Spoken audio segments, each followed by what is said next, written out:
নমস্কার বন্ধুরা, আপনার স্ত্রীকে সবসময় খুশি রাখতে চান নাকি? চেয়ে থাকলে অবশ্যই প্রথম থেকে শেষ পর্যন্ত দেখতে থাকুন, কারণ আজকের ভিডিওতে স্ত্রীকে খুশি রাখার 5টি উপায় শেয়ার করতে চলেছি। তার আগে আমাদের চ্যানেলে নতুন হয়ে থাকলে চ্যানেলটি অবশ্যই সাবস্ক্রাইব করে নোটিফিকেশন অন করে দেবেন। স্ত্রীকে খুশি রাখার 5টি উপায়। নাম্বার 1, বাইরে কাজ শেষ করে যখন বাড়ি ফিরবেন তখন আপনার স্ত্রীর জন্য কিছু একটা নিয়ে যাবেন, যেটা নাকি আপনার স্ত্রী একদম প্রিয়, হয়তো ফুচকা, ফুল, চকলেট ইত্যাদি।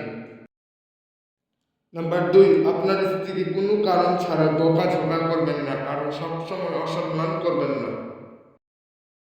নাম্বার 3, আপনার স্ত্রী ভালো কিছু একটা করতে চাইলে আপনি সাপোর্ট করে যাবেন। নাম্বার 4, আপনার স্ত্রীর সুখ দুঃখ, সুবিধা অসুবিধার প্রতি খেয়াল রাখবেন। নাম্বার 5, আপনার স্ত্রী কোনো কারণে অসুস্থ হয়ে গেলে আপনি তাকে কেয়ার করবেন।